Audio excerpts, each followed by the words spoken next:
Toasted.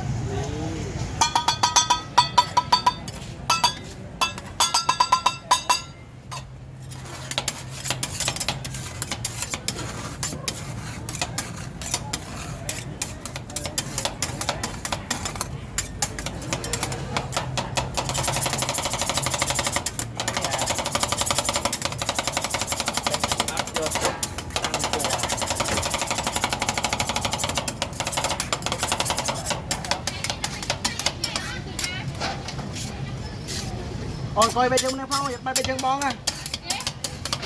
Thế sao nào để. Chặt na, ở bên bờ bẹt cũng nó coi bây giờ nó bán đến nhau thôn. Hello mommy.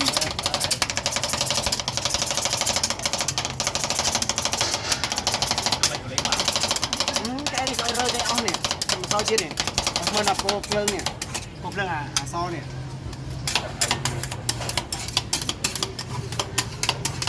Cho ai khét game on nè, ai khét món hả?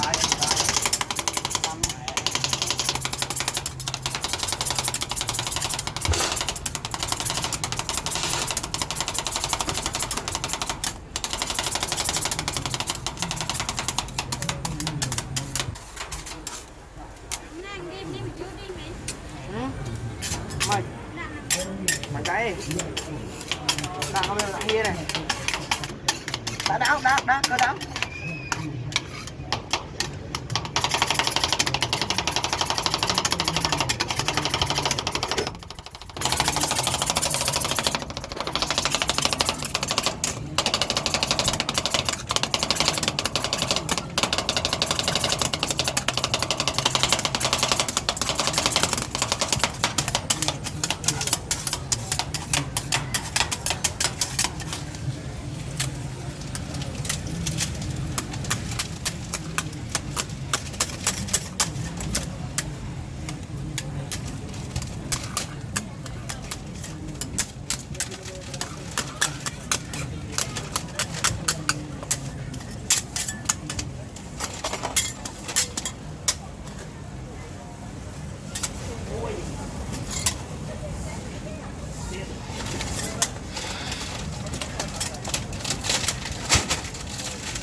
Đi ở trong chưa đựng bẹ là hốt.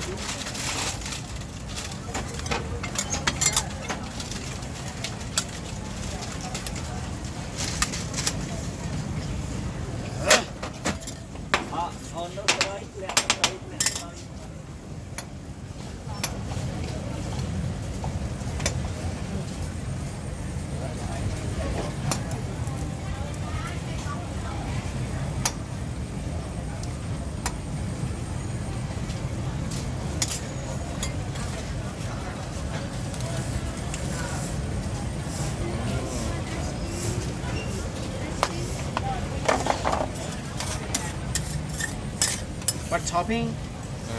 Chocolate. What are you topping? Chocolate? Only chocolate? Chocolate.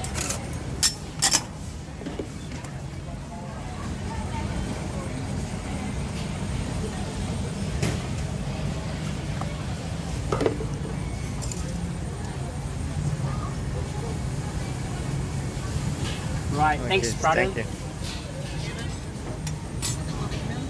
Yeah.